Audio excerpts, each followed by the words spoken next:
आपका हमारे चैनल पर। आज हम दोस्तों बात करेंगे उत्तर प्रदेश के इटावा में हुए उस सनसनीखेज कांड की जिसने पूरे राज्य में हंगामा मचा दिया है। ऐसे को थोड़ी जाने देंगे, इसका आपको मुआवजा भरना पड़ेगा। उन्होंने फिर हम लोगों की चोटी काटी। कैसे पालेंगे हम, ये करेंगे सब। हम तो भागवत में आए थे। सुन सकते हैं तो सब बोल क्यों नहीं सकते? मुकुटमणि कांड क्या है, इस विवाद की असल कहानी, क्यों भड़क उठा दादरपुर गांव और कैसे ये मामला अब राजनीतिक रंग ले चुका है। चलिए शुरू करते हैं और जानते हैं इस पूरी कहानी। अगर आप नए हैं चैनल पर तो चैनल को सब्सक्राइब कर लीजिएगा और बेल आइकन को जरूर दबा दीजिएगा।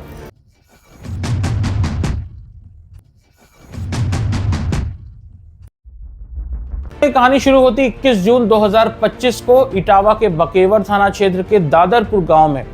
यहां कथावाचक मुकुटमणि यादव और उनके सहयोगी संत कुमार यादव एक भागवत कथा सुनाने पहुंचते हैं, लेकिन ये कथा पूरी होने से पहले ही विवाद में बदल गई। आरोप है कि कुछ स्थानीय लोगों, जिनमें ब्राह्मण समाज के युवक शामिल थे, ने मुकुटमणि और उनके साथियों से उनकी जाति पूछी। जब पता चला कि वो यादव हैं ना कि ब्राह्मण, तो उनके साथ मारपीट की गई। इतना ही नहीं, संत कुमार की चोटी काटने और अपमानजनक व्यवहार के भी आरोप लगाए जा रहे हैं। इस घटना का वीडियो सोशल मीडिया पर वायरल हो गया, जिसके बाद मामला तूल पकड़ने लगा। कहानी में एक ट्विस्ट भी है। आयोजक जयप्रकाश तिवारी, उनकी पत्नी रेनी तिवारी ने मुकुटमणि पर छेड़खानी और गलत व्यवहार का भी आरोप लगाया है। साथ ही यह भी दावा किया है कि मुकुटमणि ने फर्जी आधार कार्ड बनवाकर अपनी जाति छुपाई थी, जिससे उनका नाम मुकुटमणि अग्निहोत्री दर्ज था।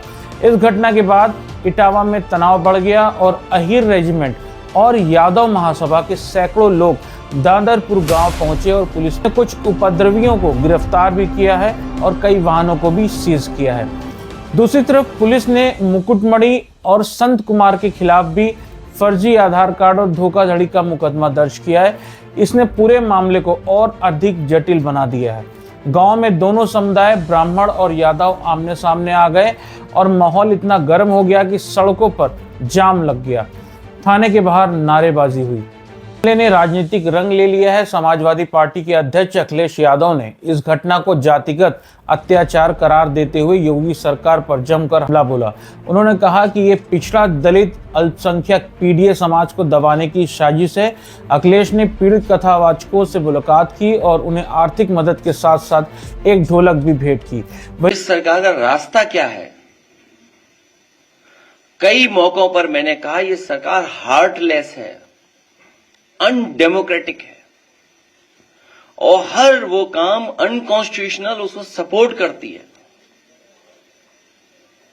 बाबा साहब भीमराव अम्बेडकर जी का संविधान, उसकी प्रस्तावना,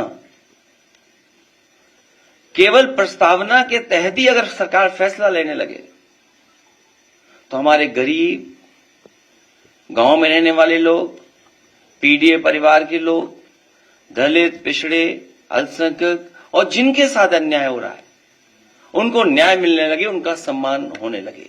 कथा सबके लिए है, सब सुन सकते हैं, तो सब बोल क्यों नहीं सकते?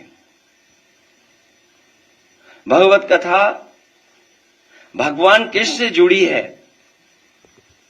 अगर सच्चे कृष्ण भक्तों को ही भगवत कथा कहने से रोका जाएगा,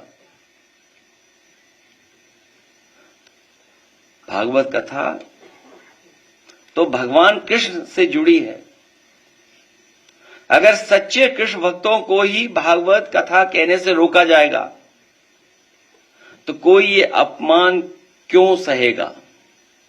कुछ लोग, वर्चस्ववादी लोग, प्रभुत्ववादी लोग कथा वाचन में अपना एकाधिकार बनाए रखना चाहते हैं। ये एकाधिकार छीने नहीं उनका, वर्चस्ववादी लोगों का एकाधिकार छीने नहीं। कथा वाचन को जिन्होंने भावना की जगह व्यवसाय बना लिया है, व्यवसाय बनाने वाले लोग, हमारे इटावा कथा वाचन पीढ़ी अपमान कांड, उन्हीं कुछ प्रभुत्ववादी और वर्चस्ववादी की वजह से घटित हुआ है।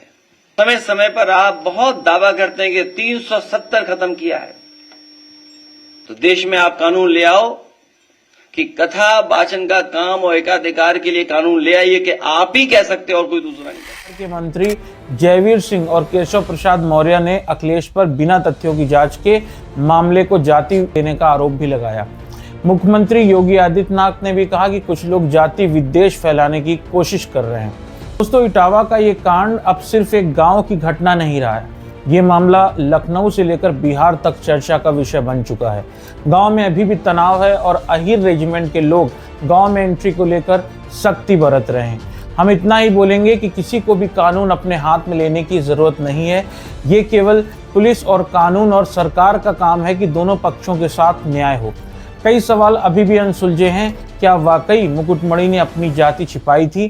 क्या ये मामला जातिगत अहंकार का नतीजा है, जैसा कि अखिलेश यादव दावा कर रहे हैं, या फिर ये व्यक्तिगत विवाद है जिसे अब राजनीतिक रंग दिया जा रहा है? पुलिस इस मामले की गहन जांच कर रही है। तो ये घटना सिर्फ इटावा या मुकुटमणि की कहानी नहीं है, ये उस सोच की कहानी है जो आज भी हमारे समाज में समानता को चुनौती देती है। बाबा साहब डॉक्टर भीमराव अंबेडकर ने हमें एक ऐसा संविधान दिया जिसमें हर व्यक्ति को बिना भेदभाव के अपनी जाति कहने, अपनी कला दिखाने और अपनी पहचान के साथ जीने का अधिकार है। लेकिन जब किसी को सिर्फ उसकी जाति के कारण कथा सुनाने से रोका जाता है तो ये न सिर्फ उस व्यक्ति का अपमान है बल्कि हमारे संविधान के मूल्यों का भी उल्लंघन है। भारतीय संविधान की धारा 15 और 17 हमें जातिगत भेदभाव और छुआछूत के खिलाफ सुरक्षा देती है। आज भी कुछ लोग दलितों और पिछड़ों को उनके अधिकारों से वंचित करने की कोशिश करते हैं। कथा सुनाना सिर्फ एक कला नहीं है बल्कि हमारी सांस्कृतिक विरासत का हिस्सा है। इसे किसी की जाति से नहीं बल्कि उसके ज्ञान और भक्ति से जोड़ा जाना चाहिए। अगर हम मान भी लें कि मुकुटमणि ने फर्जी पहचान पर दिखाया तो भी बिल्कुल भी सही नहीं था कि उनके बाल काटे जाएं या अपमानित किया जाए। रही बात छेड़खानी की, तो जो वीडियो वायरल हुआ उसमें क्यों इस बात का जिक्र नहीं था? उसमें केवल जातिगत टिप्पणी ही थी।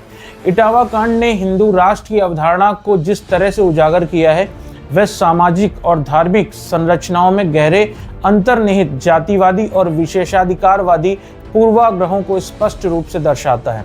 यह घटना जहां कथावाचकों मुकुटमणि यादव और संत सिंह यादव के साथ उनकी जाति के आधार पर दुर्व्यवहार किया गया, चोटी काटना, नाक रगड़वाना और अपमानजनक व्यवहार न केवल सामाजिक असमानता का प्रतीक है बल्कि उस विचारधारा को भी नंगा करता है जो हिंदू राष्ट्र की अवधारणा को एक विशेष वर्ग के विशेषाधिकारों से जोड़ती है।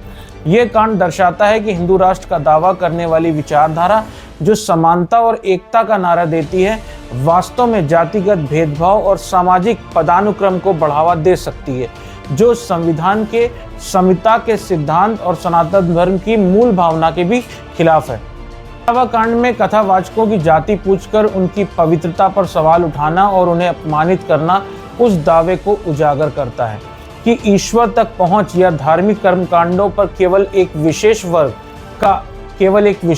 का एकाधिकार है। हिंदू राष्ट्र का विचार जैसा कि कुछ संगठनों द्वारा प्रचारित किया जाता है, जिनको जो लगता हो लगने दो, हम अपनी बात से न कभी झुकेंगे, न कभी मुड़ेंगे, न कभी रुकेंगे। भारत हिंदू राष्ट्र था, है और फिर घोषित होकर रहेगा। सभी हिंदुओं की एकता की बात करता है, लेकिन इटावा कांड दर्शाता है कि यह एकता केवल सतही है। जब एक यादव कथावाचक को उसकी जाति के आधार पर अपमानित किया जाता है तो यह स्पष्ट होता है कि इस अवधारणा में हिंदू की परिभाषा सीमित और विशेषाधिकार आधारित है। अब जो लोग हिंदू राष्ट्र की बात करते हैं उन्हें बताना होगा कि हिंदू राष्ट्र में हिंदू कौन होगा। क्या अन्य जातियों को जो हिंदू ही हैं उन्हें इस तरह से अधिकारों से वंचित किया जाएगा? क्या धार्मिक विशेषाधिकार किसी विशेष जाति को मिलेंगे या किसी विशेष वर्ग को मिलेंगे? आइए हम सब मिलकर एक ऐसे समाज की नींव रखें जहां हर उसकी प्रतिभा के लिए सम्मान मिले, न कि उसकी जाति के आधार पर अपमान। बाबा साहब का सपना था समानता, स्वतंत्रता और बंधुत्व। इस सपने को साकार करने की जिम्मेदारी हम सबकी है। आप इस बारे में क्या सोचते हैं? क्या ये जातिगत विवाद है या कुछ और? अपनी राय कमेंट में ज़रूर बताएं। अगर आपको ये वीडियो पसंद आया हो तो लाइक करें, शेयर करें और चैनल को सब्सक्राइब करना ना भूलें। मिलते हैं अगले वीडियो में, तब तक अपना ध्यान रखिए। नमस्कार, जय हिंद।